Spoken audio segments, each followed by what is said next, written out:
Welcome to the Rob Liefeld Show featuring Robservations. I bring over 40 years experience in comic books and entertainment across 5 decades.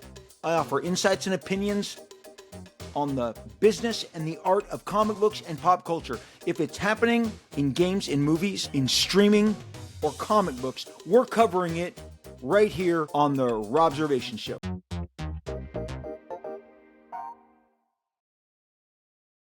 Hey everybody, and welcome to the Rob Liefeld Show featuring Robservations.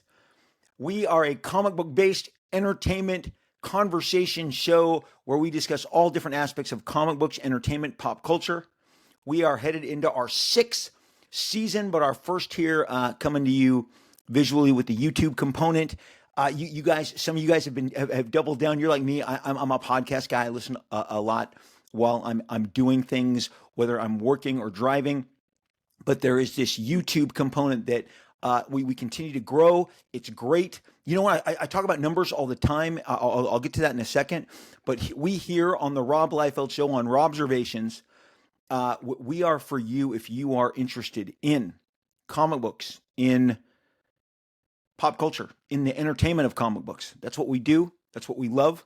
I've been taking you on this journey since I was 7 years old. Over the 5.5, almost six full seasons, we have walked through the comic book world together. I watched comic books from 1974 on. I was hired in comic books when I was 18 years old. I'm like a child actor of comic books. One of the things I'm most proud of is all the different aspects and all the different ways that I've seen and participated in this comic book business. 40 years I've been making the comic books across 5 decades.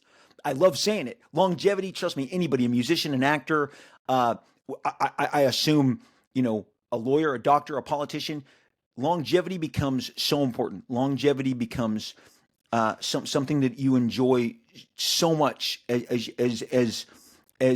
the years roll by.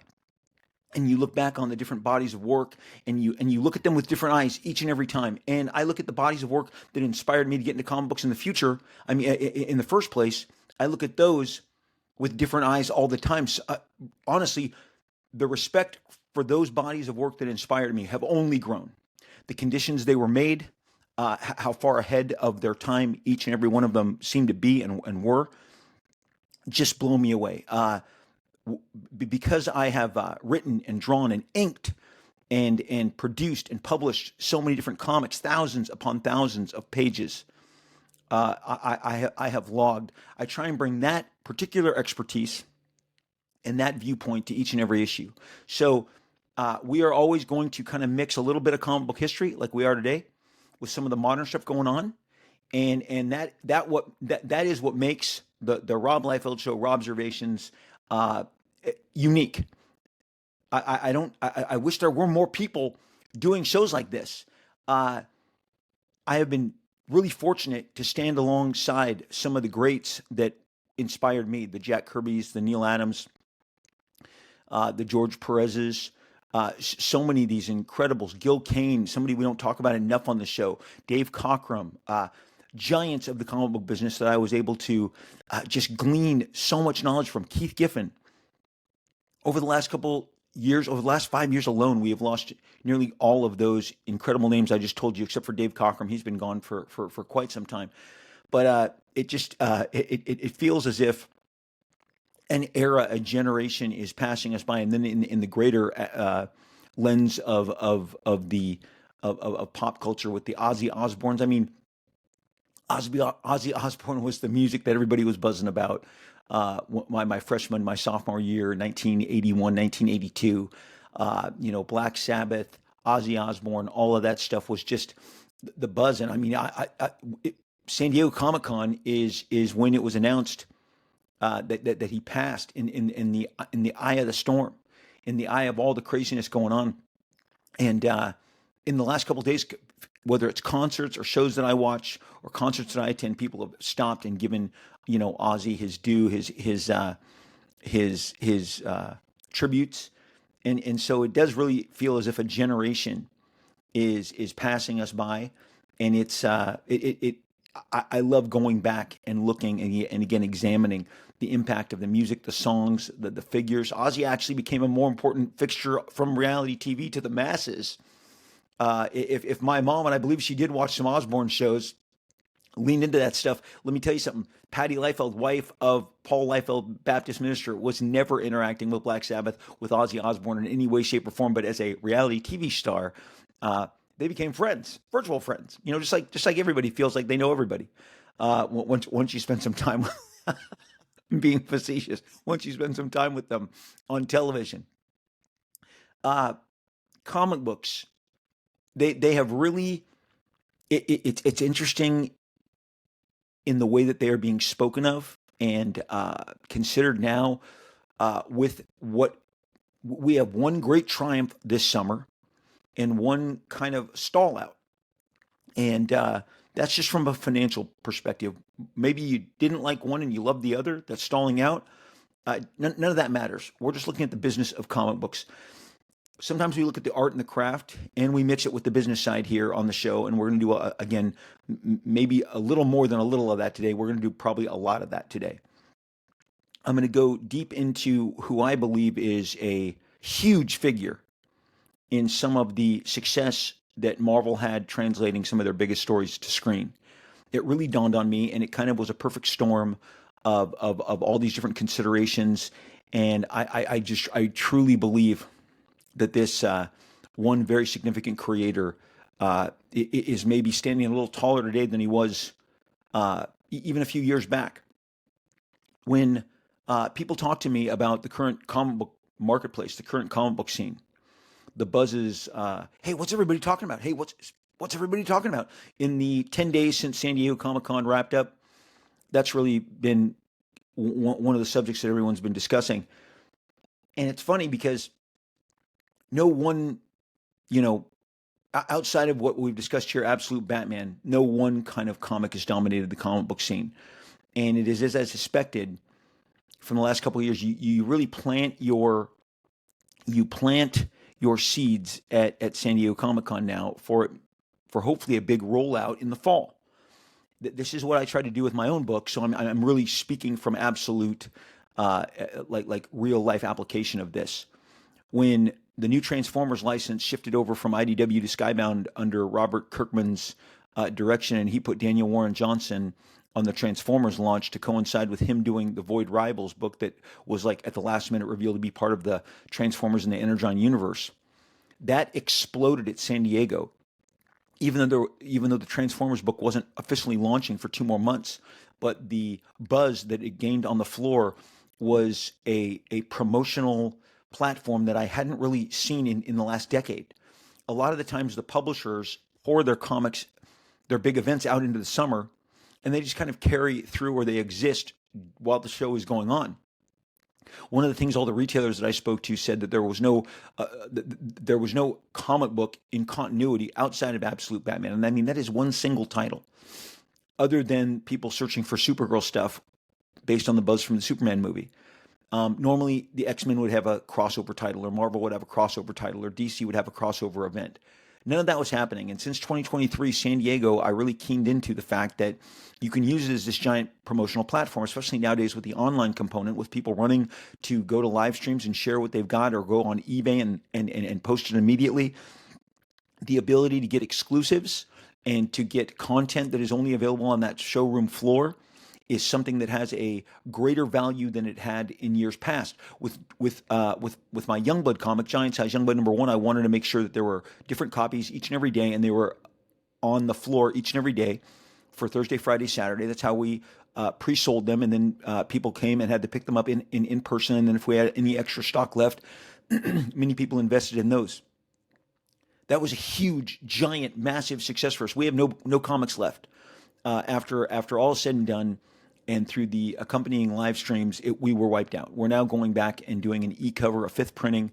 Why am I telling you this? Because I lived it in real life. The buzz that I am talking about that I experienced in 2023 is something that I am now experiencing with Giant Size Youngblood. And with the new Youngblood launch coming in November, that only helps those characters, that title, that world, my work. So I really poured so much into Comic-Con as a promotional platform more than anything else. And that is building the way for the November launch. So again, Transformers summer 2023, Ash Cans preview books, boom, big launch in the fall. I'm not sure what Youngblood's going to do, but right now it's all gravy. We have done phenomenal in direct to consumer, as I continue to talk to you guys about. I mean, that's really my life right now. When you take the Last Blood comics, let me see if I have some of those. You know what? Let me see if I have the Last Blood comics right here alongside of me. Of course I don't. uh, the oh, maybe I have one. Nope, that's a Youngblood.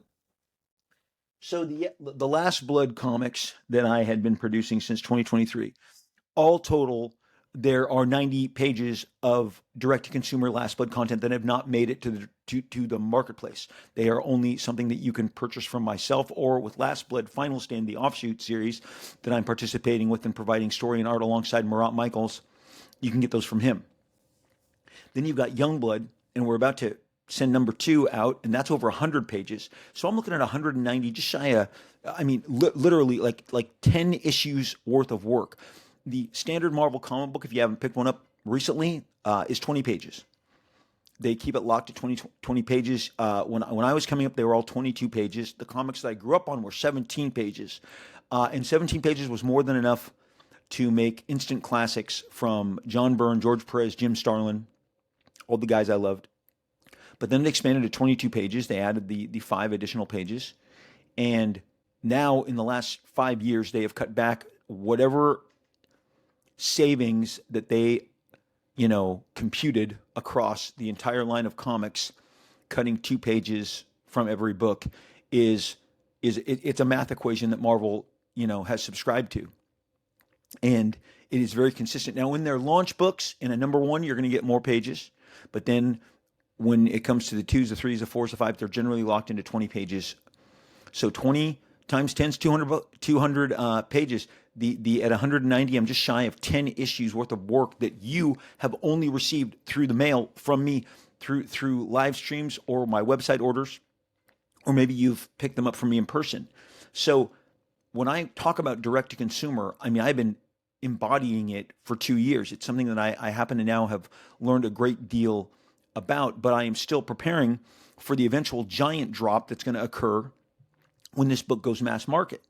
And with the incredible covers by Daniel Warren Johnson, Scotty Young, Ryan Stegman, Ryan Otley, Kyle Nagu, E.M. Gist, Eric Gist, all manner of fantastic artists. And the phone has been buzzing with people who want to contribute. So you're going to see even more of that heading into issues 2, 3. I mean, incredible, awesome, fantastic names. So many people who were like, Rob, I loved Youngblood. I grew up on it. Again, I'm an old dude. I've been doing this across 5 decades. I was hired in the 80s, 90s, 2000s, 2010s. We're in the 2020s. 40 years, 5 decades. It's been a while. Many of you in your 20s, if you're clerking or managing a store, you weren't there when the Image books launched. You don't know what that feels like, even though it's fresh in our minds. And many of the people who tune into this, but we try and be about all of the different ages. So in terms of comic books and what's going on in comic books, I have, basically led the virtual parade for the success of Absolute Batman. It is by far and away the biggest book of the moment. Heading into the fall, you've got the 2 Marvel DC crossovers. You've got Deadpool, Batman, Batman, Deadpool. You've got the relaunch of an all-new Batman title. So following what was going on with the existing Batman title, which then turned into the Hush title, and then the Absolute Batman comic that just overwhelmed everybody and has dominated the charts and dominated DC and all the organic kind of genuine excitement. You've now got this brand new Matt Fraction, Jorge Jimenez Batman book that's coming out. At the same time, you're getting the Marvel DC crossovers with Deadpool, Batman. And then you've got a slew of new books. You've got some new books from Image Comics, some anniversary titles. So you're going to get more Energon books. You're going to get more creator-owned books, and then you're going to get Youngblood. Okay, and that is some of the stuff that is on tap for the fall. There's the giant X-Men crossover that we talked about, 16 new number 1s, okay? People are anticipating just how that's going to work out, and we're all going to wait and see. and evaluate it when it comes out. Nothing would be better if those books were some of the best books that were ever created. Is that likely? No. But will we wait and see? We will absolutely evaluate them as they come in. But what is bigger than any of those that is the answer to what's going on in comic books is, as you know, the Superman Fantastic Four movie buzz of summer 2025. People try and act like they don't understand why Superman was a big deal. And Superman had a really difficult launch because it had a dedicated, and I've spoken of it here, and I've known some of these people, and they're really nice, kind people. But what I call the Snyder Bros were locked in 1,000% in trying to frame that movie as bad, as unsuccessful, and as a failure. Well, the failure is across all three of those categories in that the movie is very good, it's been super successful, and it's a giant win, not a loss, not a failure.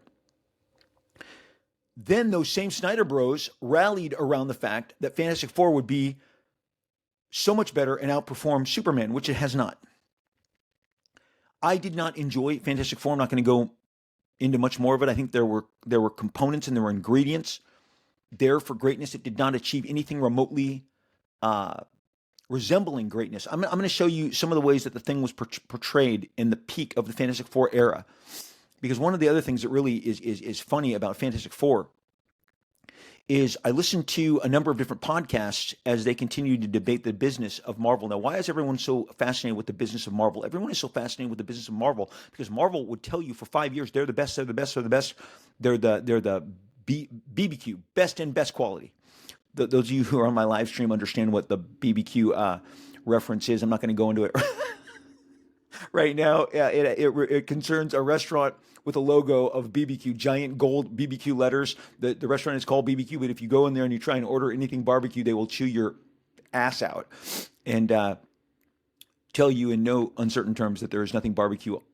Barbecue does not stand for barbecue sauce. It stands for best of best quality, or best and best quality. So for me and my family, now we refer to things as, is that barbecue? Is that best of best quality? Because, man, we have had to relearn. You must unlearn that which you have learned. And we did. We yoded the shit out of barbecue, okay? Best and best quality. There is no barbecue here. BBQ, a little misleading. And we weren't the only ones in the different locations that we visited. It's almost worth it to go in there. There are several locations in the Southland now to hear other people react how you want to react. There's some people who are just like, "What the hell do you mean there's no barbecue?" And have the attendants or the waiter, it's best and best quality, not barbecue. Okay, so the business of these movies, the Kevin Feige's and even the Robert Iger, I would be front and center at D23 over here in the Anaheim Convention Center. I would be at the Hall H's as I was for a decade. And they'd tell you how much better they were. We are the best. We are the best quality. We are barbecue. We are the best and best quality. And they would remind everybody, we just broke records. We just smashed records. They're doing their job. They're doing their job. They leaned into it. At Hall H, they said, we are moments away in 2019, pre-pandemic. The same Hall H that Mr. Feige brought Mahershala Ali on stage and introduced him to everybody as Blade. My son, who was 19 at the time, who is now 25, says, Dad, remember when Mahershala Ali was introduced as Blade? It has been quite the passage of time. My 19-year-old became a 25-year-old. He was single, not engaged, married now, living in wedded bliss, wondering when that movie's going to happen. Well, at that same Hall H and all the different attendees there were 7,000 of us. Feige was like, we are moments away from breaking Avatar. It'll be later today. We will break Avatar, James Cameron's original Avatar record, blah, blah, blah, blah, blah. You know, Avatar would retake that record when they re-released it. They re-released it that same year within that window, and it regained its top spot. But They were all about the rah rah rah. We're the best. Billions upon billions. There's a little Doctor Evil in that Marvel swagger. And can you see Feige? Okay. Well, Feige fatigue is fully set in. You're not getting Bob Iger at D23 anymore saying, and everyone, we've got the number one movie in the history of cinema. Well, I had a buddy, I won't name him, worked at Marvel for a decade, produced for Marvel, and he said, Rob, part of their thing was training the public that we are so much better than DC. We are so much better than any other comic book product that you could even possibly hope to encounter. We are the top. We are all together now barbecue. We are best and best quality. And no longer is Marvel best and best quality. How long has it been when a DC movie got the leg up on a Marvel movie? And so the fascination, if you listen to The Town, if you listen to The Midnight Boys, if you listen to The Big Picture, if you listen to Sean McNulty's The Wake Up, these are all, if you listen to, okay, I'm just going to stick with the ones I mentioned. If you listen to these podcasts, they are saying, wow, Marvel has fallen. Marvel used to regularly put out movies in the $700, $800 million, billion-dollar range. All of them in recent, so you're going to hear this within a few days of me listening to all the recent episodes of those podcasts, where they each say they count Deadpool and Wolverine differently. You want to know why? Because they see less of Feige's influence, which is true. It is the movie that he influenced the least. It is the movie he wanted to make the least. Remember, and I'm telling you, it existed in a space where they did not want to make Deadpool. They did not want to give that vision over. They did not want to cede that ground, but they were told by the guys upstairs, look, we need a guaranteed hit. This is a guaranteed hit. Hit that button, make that movie.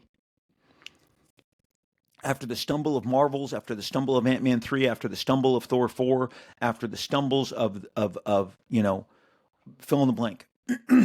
And then this year was supposed to be the year that they regained form. But Matt Bellany from The Town, probably the best known of all those podcasts I mentioned, he has repeatedly stated that Bob Iger pushed out two of those movies into the 2025 calendar, including some of the other Disney stuff, like Elio, like Snow White, so that Disney would have the best 2024, have just nothing but hits. They didn't want any of the losses, any of the drag on those records, on those earnings. And this is the year where kind of the chickens came home, okay? And the roosting hasn't been pretty because Cap lost money, Thunderbolts lost money, and now Fantastic Four is questionable. It could maybe get to a break even, maybe, but that's questionable based on the accumulative. And here's the deal, guys. I was inside the machine. I was fortunate enough to be inside the machine of the Fox Deadpool 2. They can tell you once the movie starts churning and once it's making money up here at the box office, they then can project really the life of that movie and its earnings over week 3, 4, 5, 6. And generally, it's always going to go here, okay? Very seldomly does it go back up. So the accountants and the people who were hoping that this movie did better are sad. And many of you are mad that Fantastic Four is not doing better and that Fantastic Four isn't outperforming Superman because you created an identity. You've given yourself over to the fact that these movies have to be barbecue, best and best quality. And they haven't come through on that level. Deadpool Wolverine was its own animal, 1,000%. That movie reflects nothing that Kevin Feige has ever done prior or is likely to do ever again. It had a very signature take. I was listening to The Big Picture and The Midnight Boys talk of Deadpool Wolverine on my drive down to San Diego Comic-Con last week. And so I had never listened to either of them. I'm like, oh my gosh, it occurred to me that I haven't listened to these guys discuss this. And when I heard what they were saying, they even said, this is like nothing. This is a product of Rhett Reese, Paul Wernick, Ryan Reynolds, all of the different voices that came together to craft that particular work. It was nobody who had done work for Marvel prior. And it's a reason that it is very unique. They also, very much lean into the fact that it is rife with Fox nostalgia. And It is very much a love letter to that world, because the other audience that Marvel wanted to let know that they're way better than is Fox. And that guy I told you that worked at the guy that I told you that worked at Marvel for for a decade, that guy, one of the things that he was able to share with me was that they were very frustrated when the Deadpool movie blew up, the R-rated Deadpool movie in 2016. The quote was, "Oh my gosh, now they have an out. They have something to follow to make themselves successful." They had been counting on the Fox brand of Marvel films being completely down for the count, so they could stomp on them, win public favor, which is a big deal, and completely swerve, and tilt the focus towards how barbecue the Marvel brand was. So when Deadpool makes 800 million and Deadpool 2 makes 800 million and then Logan makes 700 million, suddenly it's like, "Oh my gosh, they did find the door, and they walked through that door." They didn't just walk through the door, they ran through that door. So for about a 5-6 year period, for the better for if you're being honest, Marvel rubbed everybody's face in the fact that they were so successful. So now they can't even get a break even. They can't get their movies to make, break even. So just so you understand, and go to a theater, ask your theater owner who has no skin in the game, although they have the skin in the game, it's different. They don't have preferences. Their preferences is profits. They will tell you, "We keep 50% when it all comes down. When it all comes down, now maybe they get 60. Maybe Disney negotiates 60% up front on opening weekend, but then 3 weeks later the theater is getting 60. At the end of the day, whether it's 60-40, 50-50, then 40-60, then whatever it is, however it plays out, 50% of the money that's being reported goes into the theaters. So if you see that Fantastic Four has made $200 million, then 100 of that went to the theaters, not 100, not 200. What are you guys thinking? I say this, and now I can say it on camera. Do you really think that the theaters just show movies so all the money can go to the corporations? Is that even logical? How could you come to that conclusion? Oh, it's popcorn and Coke. No, those are the additives. And now toys. Starting last year with the buckets, and now when I go to my concession stand at Regal or AMC, I've got Funko Pops, action figures, all manner of stuff. So they've become de facto toy stores, which I don't mind. I'm not minding that at all. I kind of dig it. Less driving for me to get cool stuff.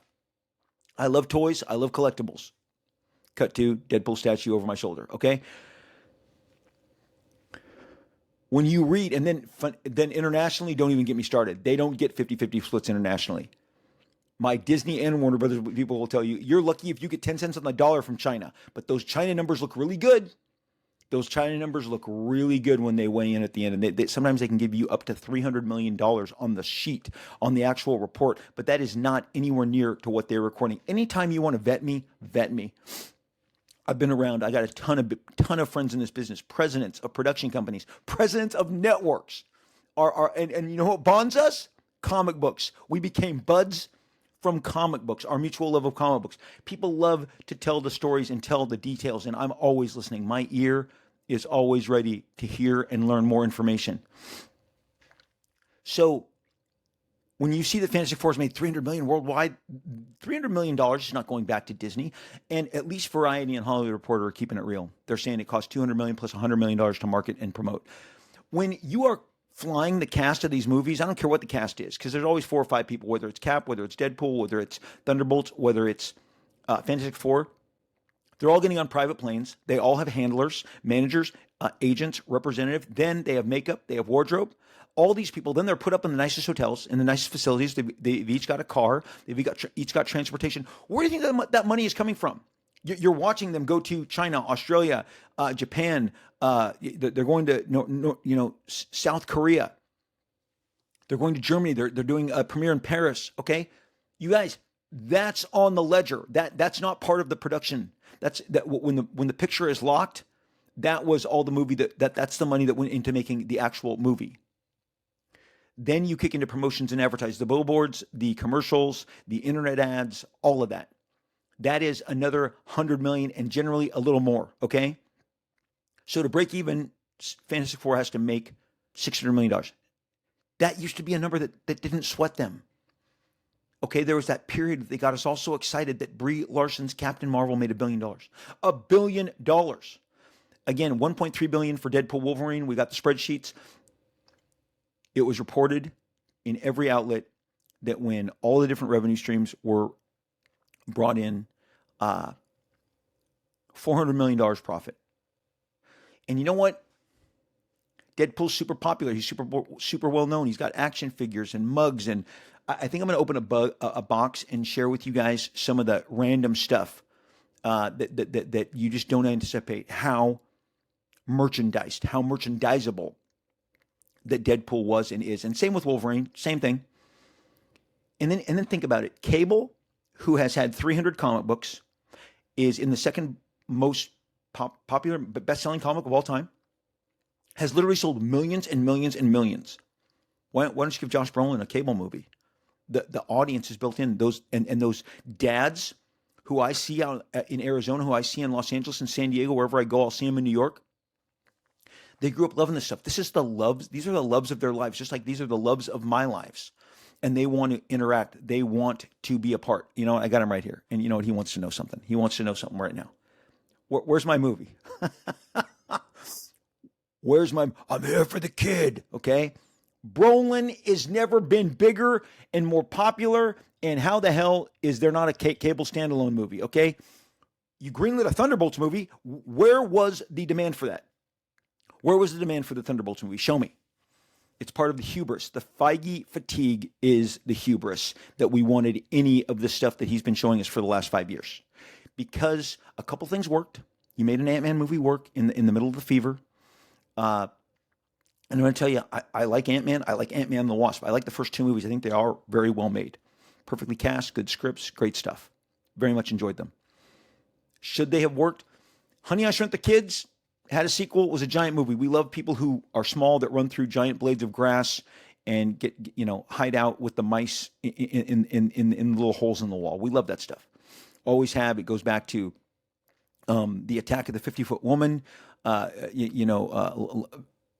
Valley of the Dolls, all of the giant, there was a TV series where everybody they lived in a yarn spool, okay, back in the 50s and 60s. I mean, little people is a go-to. So it really worked for them. But there was a period where virtually everything worked, and now we're in a period where so much isn't working. And then Superman, let's get back to Superman. Superman was seen as a heavy lift.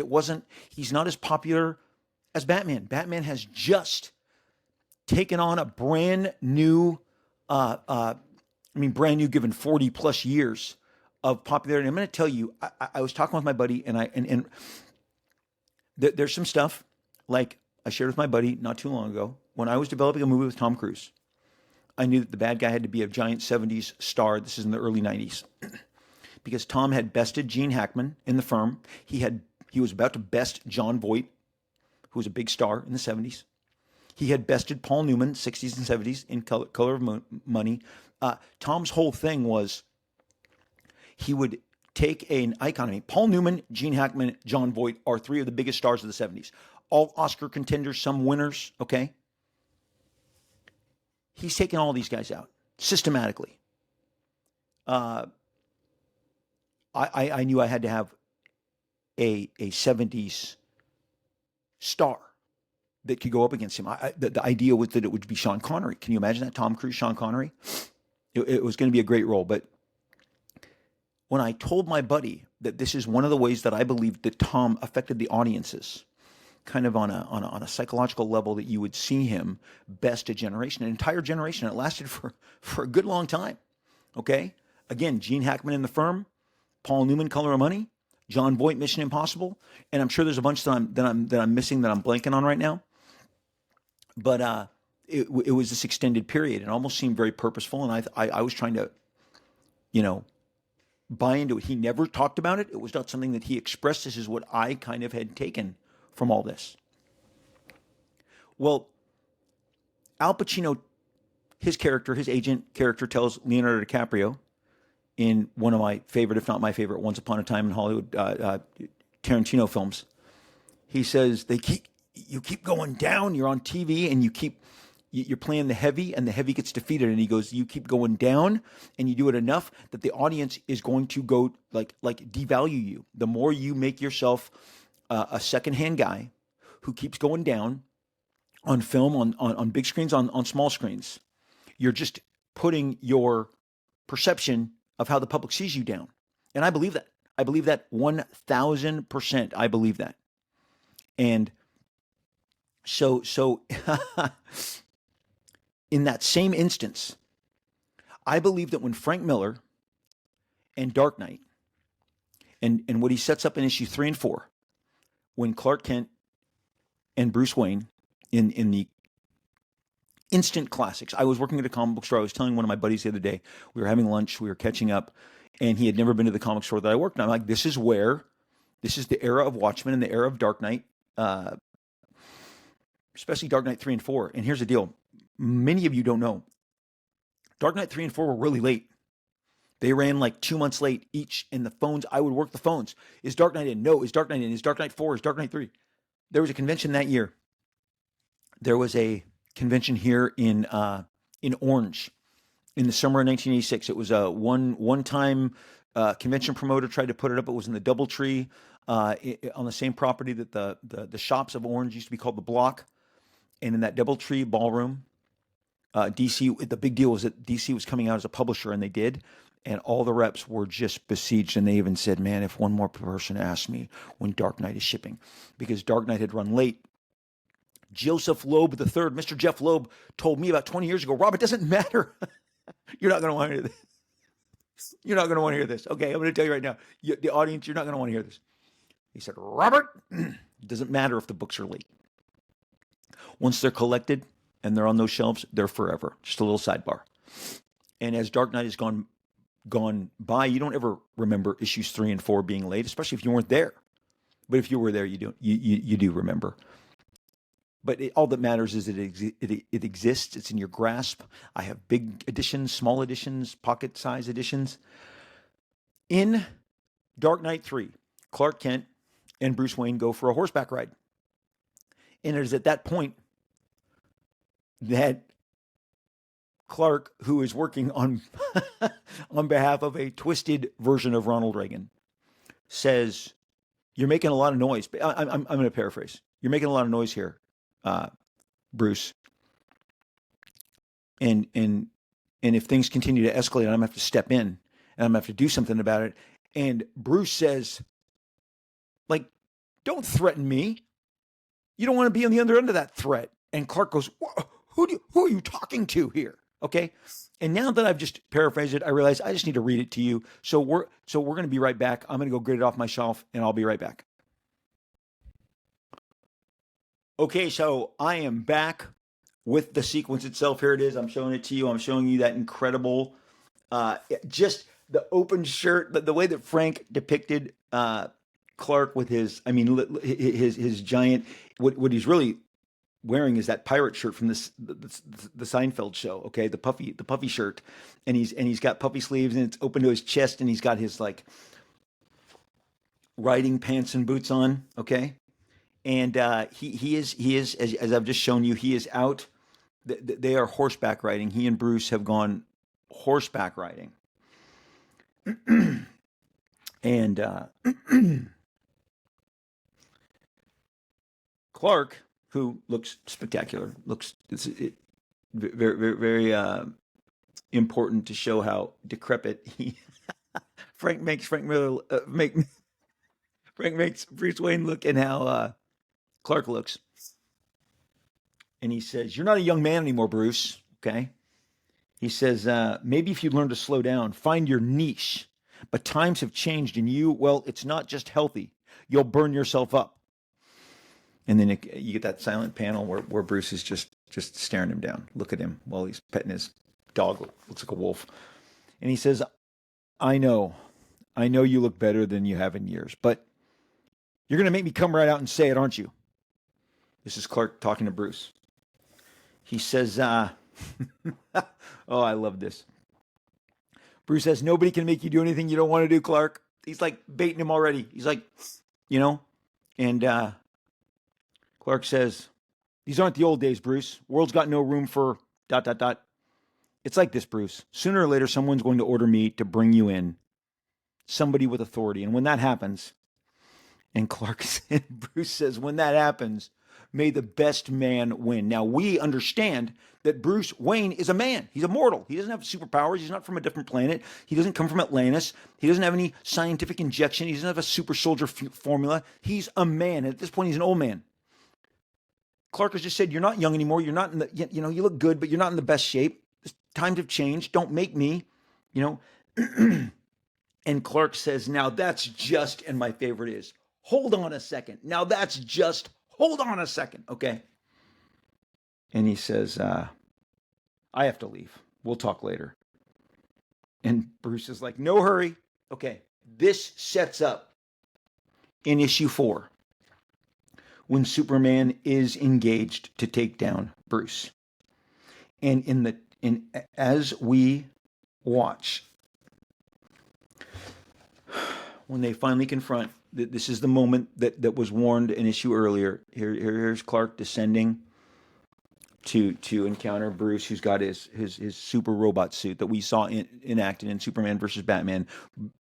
Ben Affleck looks spectacular. Zack Snyder shot the hell out of that movie.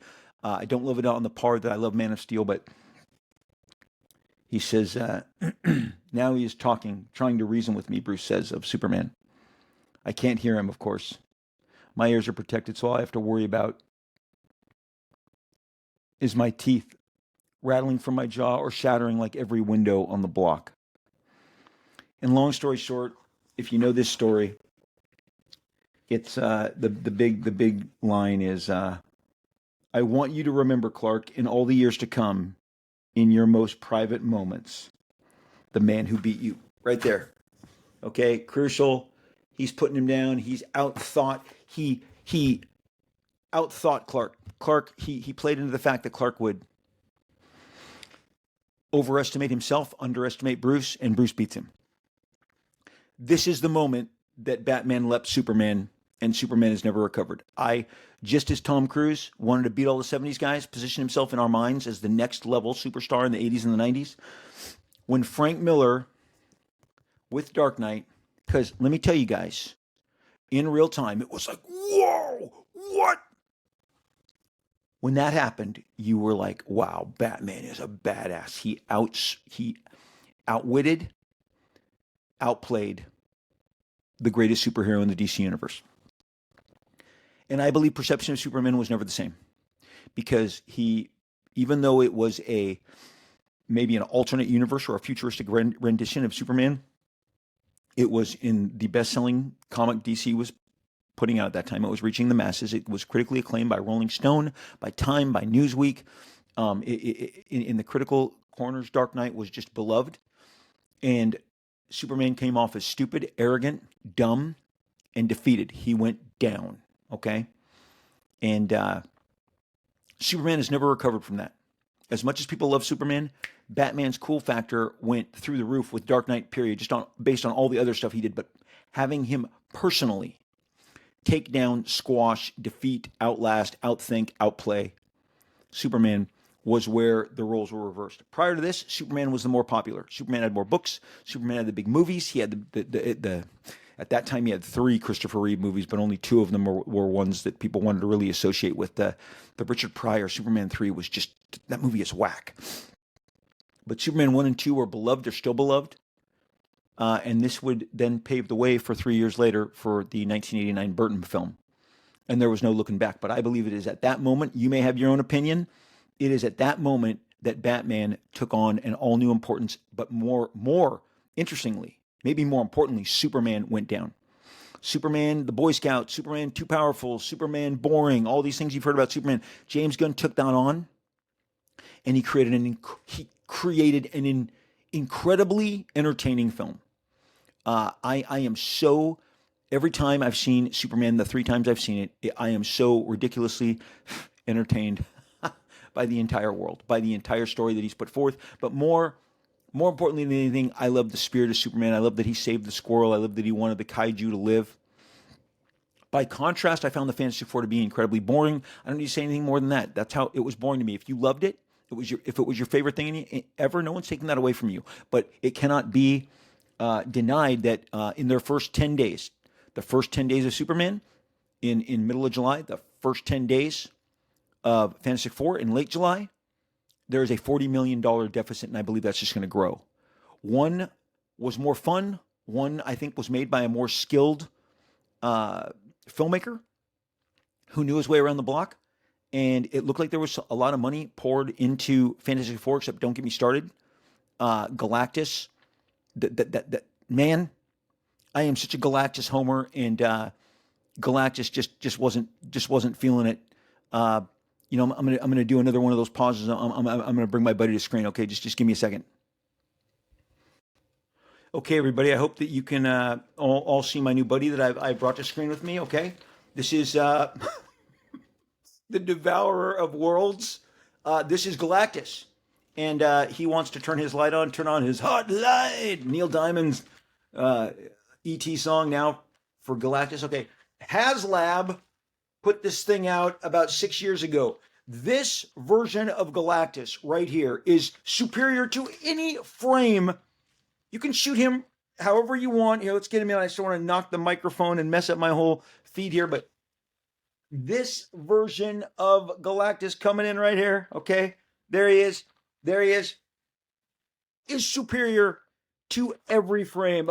He's raising the hands. He's raising the hands. Okay. HasLab crushed it. Look at this Galactus. Look how spectacular he looks. He is one of the few giant non-Deadpool, non-cable action figures that is on display each and every day in my office. He's fantastic looking. He is so incredibly, to scale with other action figures. This dude, he's fantastic. Look at those boots. Look at those boots. Look at those gloves. Look at Galactus. They did my Galactus dirty in Fantasy Four, man. When my whatever this was, a $200 toy, I think it was a $200 toy. When this action figure is superior. Okay, say goodbye, Galactus. Just had to show you. Had to give you your guest run. Please don't fall. Please don't fall. Please don't fall. Okay. When my action figure is superior to the Galactus, that looks like he's at different times he looks like he's made of cake. He's made of clay and plastic, rubber. Okay, definitely not BBQ. Definitely not best quality of the peak Iger Feige. Feige fatigue is real. His instincts are way off. They shouldn't have rushed this movie and had it hit a July date. It should have been in November. Give Galactus the extra. It needed several more passes. Even in different shots, his finished product was different than other shots. It was not a complete. It was not like when you look at Avatar and you go, holy crap, James Cameron, just every piece of every frame is impeccable. Galactus needed to be impeccable. He wasn't. But if it's your favorite, great, awesome. It's just not going to probably make money. And that fascinates the business, okay? And that dominates. Now, not BBQ, not best of best quality. So don't blame the messenger. I don't write the articles. I don't record those particular podcasts debating the disappointment that Marvel cannot seem to get itself off the mat. Not with Cap 4, not with Thunderbolts, and not with Fantastic Four. The guy behind it all, the guy who wanted us to all get to know him, that maybe the producer / executive, he's an executive who wanted us to fall in love with him. He put himself out there with his hat and his, doesn't write, doesn't draw, doesn't direct, but we were all supposed to, I herald Feige. Look, dude, you're spent, you're cooked. Your movies aren't working the way they used to. But Rob, Spider-Man will do huge. Spider-Man, the character, how many is this? Is this the 10th Spider-Man theatrical feature? Okay. Kind of a built-in thing. Kind of a foregone conclusion. And then Doomsday, you've stacked that. That movie is going to play like a giant super skit, and we all want to see the cameos. It is a foregone conclusion. They've just stacked that, and it can't not work, right? It has to work. That's Christmas. Spider-Man's a year from now. We've had years of Feige fatigue. Deadpool Wolverine lives in a different realm. Good God, it's R-rated, okay? I'm going to pivot and I'm going to tell you what I believe a crucial aspect of the secret sauce that has been missing. It is the Jim Starlin secret sauce, okay? Jim Starlin, he of Adam Warlock, of Captain Marvel, and most importantly of Thanos, he had a run in the 70s. Now, I don't normally do this because I don't want to, get you to go out and get everything. But if you're not familiar with Jim Starlin's Warlock run, this Adam Warlock run, this particular collection is probably 13 years old. There's probably newer versions. But this is, I'm holding up the Warlock by Jim Starlin trade paperback that Marvel put out, the complete collection. Maybe there's an epic of this now. I don't know. I just cherish this. I know there's some Thanos editions as well that are probably more up to date than this, but man, do I love this cover, this art. Jim Starlin, when he was doing Warlock, crafted the modern day Marvel cosmic. As much as Jack and Stan showed us cosmic stuff, Jim Starlin went like knee deep into cosmic mythos.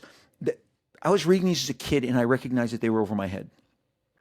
In 1976, when I would get my hands on the Warlock comics, in 1975, 1976, and I just wanted them because they looked so incredible. But this character, the Magus, okay? This was like Jesus Christ Superstar. The dialogue and the debate about being a cosmic messiah, about being kind of this supernatural savior. Here, let me read you just a page right here with the Magus. To my surprise, I did not return to this Entekali, or even that of the future as I had expected. Instead, I found myself upon homeworld as it had been 5,000 years before my captivity. The people were even then scientifically advanced, yet they remained a superstitious lot. Upon making contact, they immediately attacked, thinking me a demon of some type, so I showed them how a demon protects himself. Fortunately, the years of incubation within my chrysalis had given me those powers that you had forsaken when you left the cocoon to aid the high evolutionary. Those who survived and attacked immediately fell to worship me, as some deity sent to lead them. With their aid and those that followed, I set about conquering Homeworld. Within a year, I was hailed not only as Homeworld's unquestionable ruler, but as its one true God. This is some deep stuff. Guys, I'm 8 and 9 years old when I'm reading this, okay? I then set about forming the Universal Church of Truth. I mean, what good is a God without a church? Like most religions, it was created to keep its practitioners in line by threats of damnation and such. Yet my church would be wedded to the planet's governments, thus installing a religious stamp of approval on any task I felt the planet should undertake for me. The first such project was a holy war upon the heathens that infested our neighboring planets. And I will stop there, but this is deep. It's deep. Jim Starlin deep.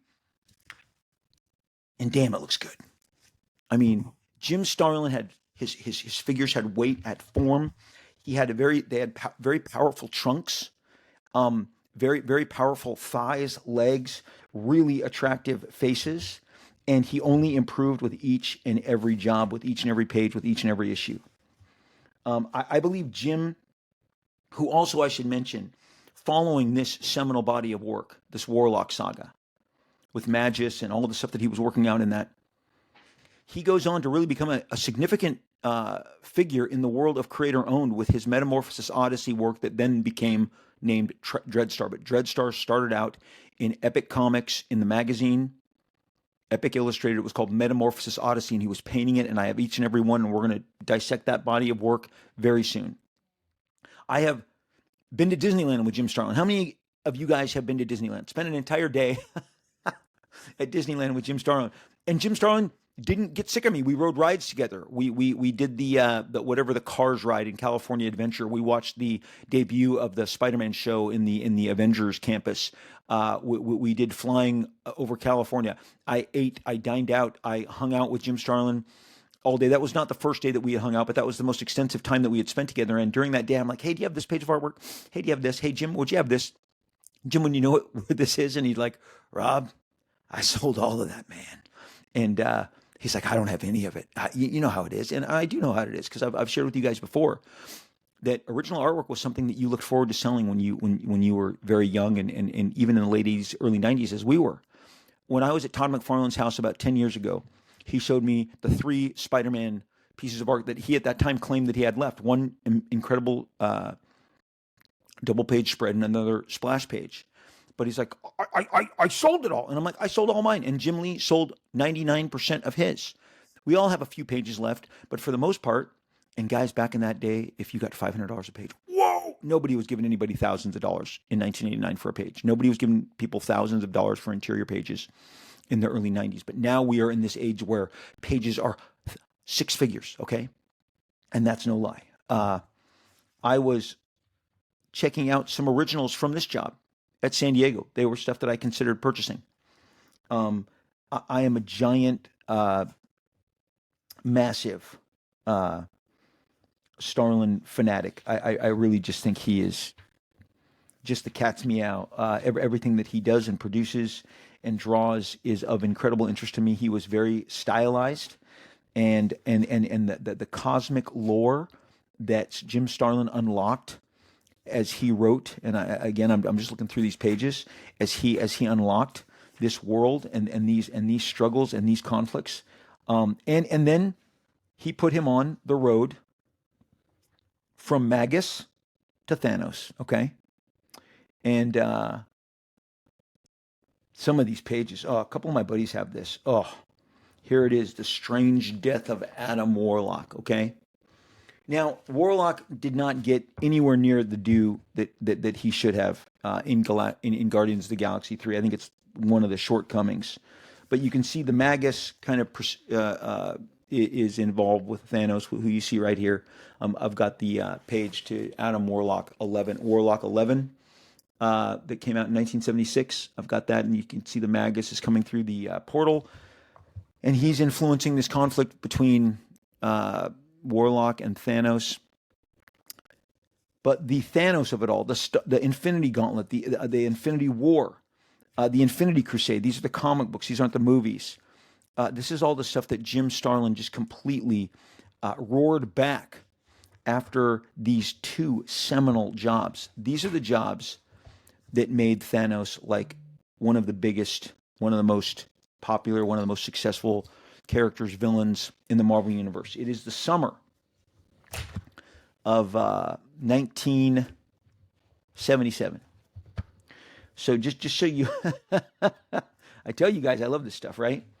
Remind me to man, I hope I can talk about the Avengers annuals before this is over. So here are 3 of my copies of Avengers. This is the one that I bought at the store. This is the one that I believe somewhere is this signed. There it is. That's Jim Starlin's signature. Okay, right here. Signed it right in front of me. And here is an additional copy. You think I like the Avengers Annual 7? Avengers Annual 7. One of the reasons that shaped this entire episode is the fact that the Avengers Annual 7, the anniversary of it coming out was August 3rd, 1977. So if you're listening to this show on August 8th, just know that I'm recording this on August 5th, and this book came out 1977, August 3rd, just a few days ago. Just it had its anniversary. So this bad boy is rich in my thoughts. So I'm 9 years old. This is the summer of Star Wars. It's a big year for sci-fi, for all of the different sci-fi elements. Marvel put out Star-Lord with John Byrne and Terry Austin during the same period. Huge period for cosmic Marvel. Huge period for cosmic Marvel. So I'm going to take out the one that I bought, the one that's already beat to hell. Okay. This is my original copy that I got. Now, my mom was taking myself and my friend to the beach. We drove all the way down Magnolia, which was in Orange County, Brookhurst, Magnolia, uh, Harbor Boulevard, and then mainly Beach Boulevard. We'll take you straight into the heart. If you drive just straight down those highways, you will hit Huntington Beach. Maybe you've seen Huntington Beach on the news. It's one of Southern California's biggest, most acclaimed beaches. There's tons of surfing contests. The OP Pro has been staged there since I was a kid, since the 70s. So probably going on 40 plus years. The OP Pro and all the different surfing contests. We have some of our friends, some of my boys' friends grew up to be professional surfers. They're on the circuit. Huntington Beach has a beautiful, awesome pier. It has been completely remade several times over. Art Taber lived in Huntington Beach for many years. I drive all the way down to hang out with Art in his studio, watch him ink pages for DC Comics in 1987, 1986. Right before, about a mile before we hit the beach, we pulled into a liquor store. Patty wanted to get some soft drinks, some chips, some snacks, and this particular copy of the Avengers was on the spinner rack. Now, I hadn't seen this. I didn't know it was coming. I was buying the Avengers regularly, but there wasn't an advertisement in my head that I had seen that this was coming. So to me, I'm like, and I got to tell you, I don't have the background on this, but this purple cover, this purple with the blue overlay, oh my gosh. I mean, this cover is penciled in ink by Jim Starlin. It is magnificent. This goes up at auction. It's $250,000, period, end of story, period, minimum. This is a $250,000 cover, probably more. I'm just telling you the minimum. A couple of the original art people say, "Hey, Rob, you're talking too much about auctions." No, I'm not. You know it. I know it. You just don't like it. That's where the prices are established, where you can't hide. A number comes in, and all you can hope is that your aggregate eventually weighs out in your favor, because some stuff's not always going to fly, but some stuff's going to land. And it's going to land bigger than maybe anything in the private world. Just the reason I assigned a price to this is my lust for this. I know what it would cost. I would love to hold this original. I would love to hold this, nurture it. Look at that splash page. Look at the mood. Look at that. Okay. My mom had to tell me, get your head out of that comic book and go play in the water. I brought you here to the beach. On the blanket, on the beach, at Huntington, in August, I am drooling over this Jim Starlin. I am drooling. Adam Warlock has come to the Avengers. He has come to Avengers Mansion. Look at this shot where the Avengers are all coming down the stairs to gather around him. Oh my gosh, this is so spectacular. Oh, how's this? How's this right here? Oh, I'm just showing you guys pages from this incredible Adam Warlock. So this is the page where the Avengers are all gathered in the mansion.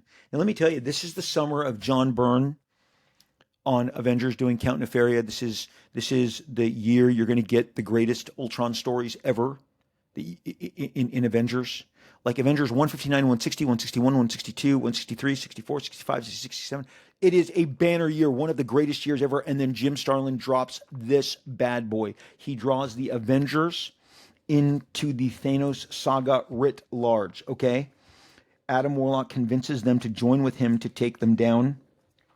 And here are the Infinity Stones. I'm not really sure what James Gunn was thinking. I'm showing you the page where the Infinity Stones are given a spotlight panel in the Avengers Annual 7, illustrated by Jim Starlin and inked by Joseph Rubinstein. The thing about Jim, he had so many great inkers. Steve Lealoa and Joe Rubinstein were some of the best guys for my money. And then Jim would ink himself. Jim, his work was so powerful. Here's where Thanos grabs Pip the Troll. This annual, which sends the entire Avengers into space to encounter Thanos for the big finale. He says to them, he says that basically he has a ship that can ignite the sun.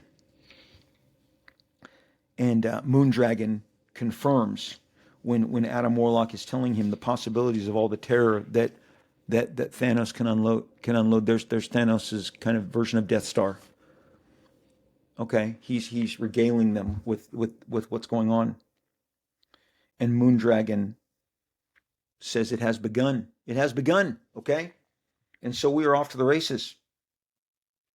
It says Thanos has developed massive personal powers he's developed through bionics, mysticism, and willpower, abilities that have made him invincible. It was not enough. He craved ultimate power. He craved the cosmic cube, a fantastic device that transformed wishes into reality. This, of course, changed him into a god. Some of you Avengers battled him at this point because the Avengers had battled him previously, but not on this scale. This is the finale.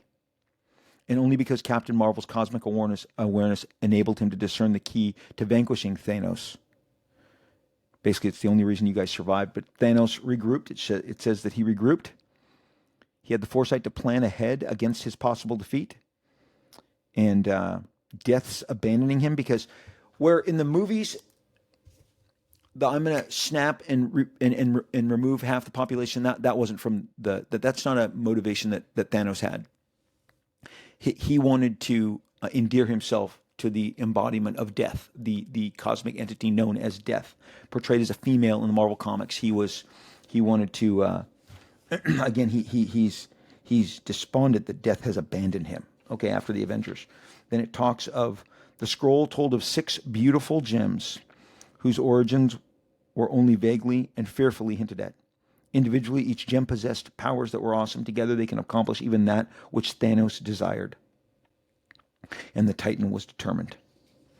So it speaks of him going on his quest, looking to obtain these, and he has convinced the Avengers to follow him into space, at which point, there's a fleet of ships that meet the Avengers in space. And let me tell you something.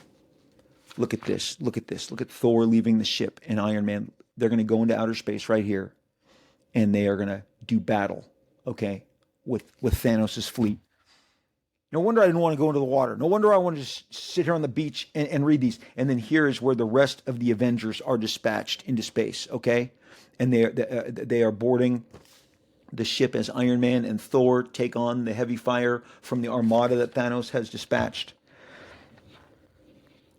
This is just an epic, awesome story. And when people my age, Jim Starlin loved this splash page so much that he penciled and inked it himself. This is penciled and inked by Jim, not Joe Rubenstein. I told you the cosmic stuff, the space stuff was just operating at a different level in the summer of 1977. And so, page after page, I'll try and show a few more of just the awesome battles that were being waged. But in the end, Thanos and Adam Warlock, have their knockdown, drag out battle, and Thanos kills Adam Warlock. Spoiler alert, kills him right here, sends him to the afterlife. Thor and Iron Man get involved. Oh, you want to talk about a couple of awesome pages. Iron Man and Thor are battling Thanos, but Adam Warlock has fallen. And at the end of this story, Adam Warlock goes into the afterlife. And we are left with a cliffhanger. Because what occurs is that Thanos teleports away, and the Avengers are on the space station with a fallen Adam Warlock. He has died. That is the last page of the story. So if you are, as I have been during this time, following Adam Warlock, Cosmic Captain Marvel and Thor and Iron Man gather. The page prior to this, maybe I show it here. No, is it? The page prior to this, Thanos teleports away. He teleports away. We are left on a giant cliffhanger. Adam Warlock is dead at the hands of Thanos. The Avengers are enlisted by Adam Warlock to stop Thanos on his final. I mean, look at this. Look at this cover. With special guest star Warlock and Captain Marvel battle Thanos, Lord of Evil, a double-length epic of cosmic. Please don't get upset the way that I'm carrying this. I have many of them. This we're going to call this my reader copy, okay? Well, it would take 6 weeks. It says at the end here, and I didn't know anything about this. Again, I didn't even know this existed until I saw it at the liquor store, grabbed it, took it to the beach with me, and it said, to be continued in Marvel 2-in-1 Annual, now on sale. It was not now on sale. It wouldn't come out for about another 6 weeks. But there it is. There it is. That's the cover. You got the Avengers right here. You got Spider-Man. Spider-Man has dreams. Thanos thing. I'm not going to open this up and draw this out for you. The conclusion of this story is stunning. It is got a great twist, and it, for all intents and purposes, for that era, ends Thanos. But Thing and Spider-Man go into space. Obviously, the Fantastic Four have spaceships, have the ability to go into space. They board the same spacecraft. The Avengers are subdued. They have been taken captive by Thanos, who is controlling everything. Spider-Man and Thing, lend their abilities. Oh, I have it in here. I didn't want to compromise that. I didn't want to. That's my only copy that I have that I can find. I don't want to. Here's the Avengers, subdued, under Thanos' control, right here. Okay, I'm showing you the Marvel in 2-in-1 issue 2 annual. But baby, look at some of this other spectacular Jim Starlin artwork.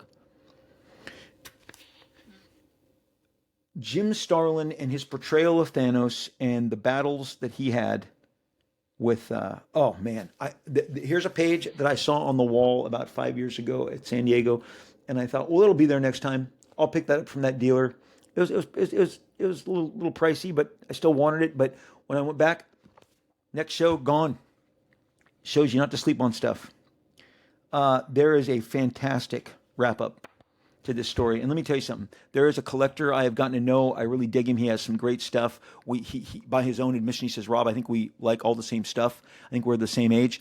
Steve Lawrence, shout out to you. He recently purchased this original and showed it to all of us in our original art group. What? Oh, if you don't think I went zoomed in, because there's some incredible rendering under the color here on the line art where you can see all the different cross-hatching and rendering. This is a magnificent cover. It's been swiped a couple times, but just, again, these torsos, these powerful trunks that Jim Starlin gave his character. These two books were some of the finest you're going to find in 1977. This came out about 6 weeks later, so deep into September. This followed, and we got the conclusion, and instantly, anybody who was 9, 10, 8, 7, 12, 13, 14, 15, everybody I know who grew up in that era, everyone who's buying original art right now, all the guys who are competing for the same stuff, we're going to tell you this is one of our favorite Avengers stories, one of the best Jim Starlin stories, one of the best cosmic Marvel stories, one of the best Thanos stories ever. When Jim Starlin comes back to give us more Thanos stories in the late 80s, with Silver Surfer, which he writes and Ron Lim draws, he no longer adds his artistic abilities to the storytelling, to the craft. And I'm going to tell you right now, it's incredible. I think he and Frank Miller are the two guys that may have gone on to become just as popular as writers as they were as artists, which is really hard to do. But leaving their artistic muses behind, their abilities to draw, letting other talents tell their stories. Their stories are still resonant, impactful, consequential, and just historic. Because what he sets up with Ron Lim in Silver Surfer, and then what he ultimately pays off with George Perez in the opening chapters of the Infinity Gauntlet, which was coming out, I think, in 1990, 1991. It was during that entire launch of Spider-Man, X-Force, X-Men, all those books that were coming out. Jim and George and Joseph Rubinstein bring together this incredible Thanos story, the Infinity Gauntlet, which is then the Infinity War, the Infinity Crusade. But all of the stuff that Jim Starlin committed to, that he created, that he gave over to Marvel, his blood, sweat, and tears, the cosmic Marvel stuff that everyone holds above everything else. Nobody else is in this realm. Not Claremont, not Miller, not Wolfman, nobody. Certainly nobody modern day. Jim Starlin is on a platform all his own, and there was somebody who, in discussing about Fantastic Four, said, I really believe that once they went away from the Starlin focus, which is the entire crux of the Feige success, of the we're BBQ, we're best and best quality, that was built on Jim Starlin. From the minute Thanos comes into view in the end credits, and we start building across many movies to this giant Infinity Gauntlet, Infinity War, Josh Brolin's incredible portrayal. This is all Jim Starlin.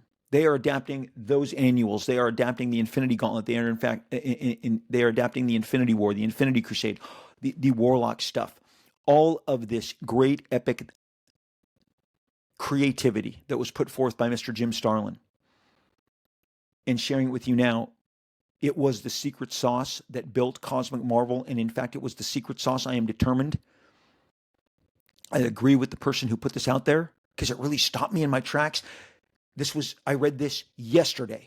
So this is a day after I discover that it is what is it? So this would be it is the 48th anniversary, 48th, 47th anniversary. I'm 9 years old, okay? When this comes out, 1977, August 3rd, 1977. Thank you, the spinner rack handle. That's on X. I got so excited when I saw it. I'm like, oh my gosh. Because I'm immediately taken back to that liquor store, pulling that off, going to the beach, being told by mom, get in the water. I want to read my comic, Mom. I want to read it again and again and again and again. This thing did not leave my side. This Avengers annual did not leave my side for weeks. And I would check. Again, there was no comic book store clerk to go, hey, when's Marvel 2-in-1 annual coming out? Hey, when's that conclusion of the Avengers 7 coming out? None of that existed. You were either dialed in and checking every day on the spinner rack, because remember, at the end of this, it says on sale now. Now, as if you're missing out, it's out there. This comes out 6 weeks later. Every spinner rack, every liquor store, every U-Totem, every Stop and Go, every 7-Eleven, every grocery store. I was like, maybe they have it. And then one day, there it was. Turn the corner, U-Totem, boom, pulled it, loved it, lived it. Congratulations, Steve Lawrence, on having this badass. And let me tell you something. A guy, when Steve shared this, went on and said, I remember buying this for $600 from Albert Moy, 27 years ago. Steve said, I can tell you that I paid more than $600. So a cover in the late 90s. So just let's go full circle with what I said 40 minutes ago, that were interior pages where you were lucky if you got $500. This cover was apparently, Albert Moy is one of the biggest dealers in the original market. This cover sold, traded hands for $600. I think the guy said 1999. I think he said 1999. So that's crazy, right? That's crazy. Jim Starlin was Marvel's secret sauce. They burned through him like a hot knife through butter. Infinity War, Endgame are reflective. It doesn't matter, the snap, all that stuff. The Infinity Gauntlet, the Infinity Stones, Thanos, his presence, Drax, Gamora, all of these characters are a result of Jim Starlin's creativity. Not Adam Warlock. Adam Warlock is Roy Thomas, is Stan Lee, Jack Kirby. Okay, then started to be developed by Roy Thomas, Gil Kane, and then but Thanos and Gamora and Drax and all of the lore, the Infinity Gauntlet, the Stones, that is Jim Starlin. And I just want to salute, man. Jim, love you, buddy. The realization that you are why Marvel captured our attention, and why that work was, I mean, you look at the movies and you can look and go, okay, that's that guy. I've told you where my wife sat down and said, so where are we with, who created Black Panther? I said, babe, we're still in the Stan Lee, Jack Kirby, set of characters, okay? If we ever saw Beta Ray Bill in a Thor movie, we could bow down and give Walt Simonson all his props, because that movie, that character is significant in the transformation of Thor in the modern age, because Walt Simonson just tore it up, just crushed it. But so much of what we see is Stan and Jack. But there are guys like Jim Starlin who, as maybe you could say, but Rob, he got his flowers. Not enough, nowhere near enough. I'm pro creator, pro comic book creator. If we don't put it on the page, it doesn't make it to the screen. Okay. Do you really think? Do you really? I did this on a Zoom call the other day. If I tell you who it was, I'd be name dropping. That would be bad. You really think you're getting Deadpool air fresheners for your car at the car wash? These are the car wash people. If somebody doesn't tap that Liefeld vein, make that adaptation, bring Deadpool to screen. See those statues? I probably got 24 high-end statues. I mean, this stuff is incredible. It's the comic book creators. I'm one of them. I'm proud to be part of them. I'm proud to be proud to be one of them. Proud to flaunt that I am part of this incredible fraternity of creators, and thrilled that I am able to share my creativity. These are only going to set you back like three. What is it? $3, $3.99, $4, 309, 309 to make your car smell like crap. Just kidding. When we talk about Marvel and their era of best quality, we got to talk about Jim Starlin. We got to talk about Thanos. We got to talk about Avengers Annual 7. We got to talk about Marvel 2-in-1 Annual 2. We got to talk about Silver Surfer. We got to talk about the Infinity Gauntlet, the Infinity War, the Infinity Crusade. Jim Starlin was the vein they tapped. It's the vein they tapped to maximum billions and billions of dollars. And whatever, at the end of the day, we should all acknowledge it. And maybe that's the secret to Bob Iger, to Kevin Feige, to the BBQ, the best and best quality that they achieved there for years, as they rubbed it in Fox's faces, they rubbed it in DC's faces. It's not happening anymore. Superman is going to finish the #1 movie of 2025 in terms of comic book superhero fair subject matter films. And I think I'd rather be DC right now. They're on the upswing. I said it, Supergirl and Lobo are going to tear it up, going to blow people away. I think the HBO Lantern show is going to really impress, and I'm rooting for Marvel. Here's the deal. I went into Fantasy 4.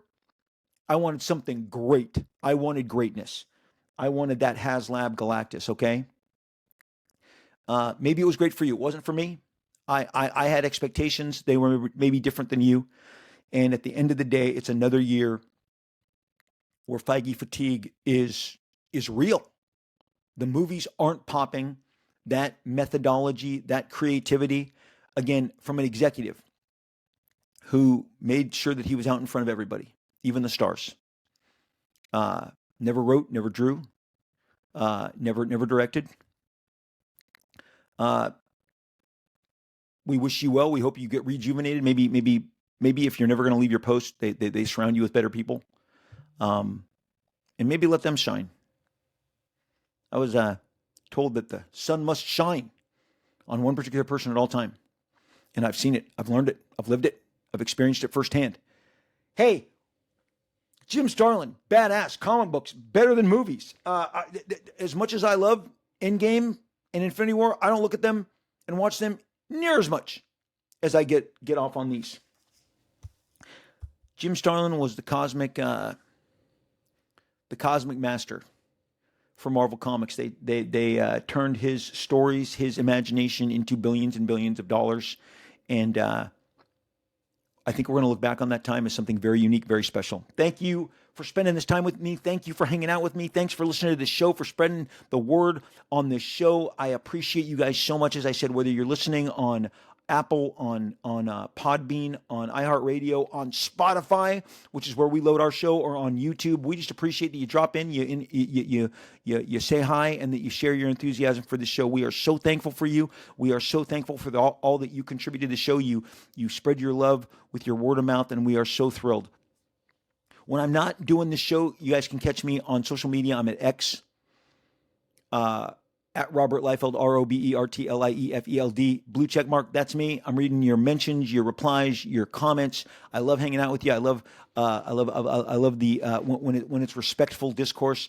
If you think we're going to argue, we're not going to argue. We're never going to argue. You go ahead, dunk on me. I'm fine. I'll be fine the next day. Or as a guy I know personally called the Emperor said. No, actually, it was Obi-Wan Kenobi. Strike me down, I will only become more powerful. Okay, horrible Obi-Wan right there. Not gonna act like it was anything but a horrible. Instagram at Rob Liefeld, blue check, RobertLiefeld. I love reading your mentions, your comments, your replies, your DMs. Thank you for following me. That's where I share with you my pictures, my visuals, along with my thoughts, like I do over on X. X is more conversational. Instagram is more like my visual diary of my life. So at Robert Liefeld, blue check on X, at Rob Liefeld on Instagram. We have a group called, on Facebook, it's a group called Rob Liefeld, Marvel Extreme and Beyond. Marvel Extreme and Beyond. Rob Liefeld, Marvel Extreme and Beyond is the group. We would love to click you on through. A gentleman named Terry Sala, S-A-L-A, either he or I will click you on through. We can't wait to hang with you and see you and talk comics with you and join our fun group. We keep the vibes super upbeat. We don't do trolls. We don't do like just dragging on stuff. If I share with you a statistic about Fantastic Four not doing well and it's not from me, it's from someone else, that's not me dragging. That's us discussing statistical facts. We would love to see you over on Rob Liefeld, Marvel Extreme and Beyond. It's a group. It's on Facebook. I am live streaming on Whatnot. Follow me, Rob Liefeld. You'll be notified when I go live with my exclusive comics. If you weren't at my Arizona Fantastic World story, look at now these are hard to damage because this is when you print your own comics. And the guy who said I should go to the printing press and show pictures of me at the press and the books getting assembled, I'll do that soon. This is gloss cardstock. It's gloss cardstock. It's really hard. That's why so many of these come back. The people who want to send them in to get graded, they come back in such incredible condition. These are the kind of books that you get from me on my live streams. These are the books that we've been sharing. These are the direct-to-consumer Youngblood comics. They are these are my own personal copies. This is all we have left. Yes, I signed this for me. This is the Golden Apple Youngblood that we launched with 33 years to the date. Let's see. There's the virgin copy of the online edition that we shared. So this is just some of the stuff that you'll see from me on Whatnot. I draw on toys and Funko Pops. I do remarks. I have exclusive and original art that I share with you on my Whatnot live streams or when I'm on eBay Live. Follow me. Look for alerts so you can join us when those go down. We're having fun. Comics are fun. Pop culture's fun. Movies, comics, art. We love talking about it all. We did that today. We had so much fun. You guys, I hope that you are doing well, that your mental, your emotional, your physical, and your spiritual well-being are exactly where they need to be. Boom, 2 fists right into this Blue Yeti mic, wishing you all the best. Get off the grind. Get off the hamster wheel if it's wearing you down. Go read a great comic book. Hello, we touched on Minnie today. Okay, hello. Dive into these. You'll feel better. Put this in your car. You'll smell better. No, you won't. Guys, comic books, movies, streaming, hang out with your friends, go have an ice cream sundae, have a big cup, have tangy pickled Doritos. It's summer. Make the most of it. Just like I did when I got that comic and would not go in the water. I did eventually. Patty Liefeld wasn't having it. I went and I made sandcastles, but not after drooling over that Avengers comic for hours on the beach in Huntington. These are some of my favorite summer memories that I share with you guys. The days are still long. Get out, enjoy them. I'm rooting for you. I hope you're rooting for me. Thank you for your support. Thank you for digging this show. Do not leave me. I'm going to be here for the next session.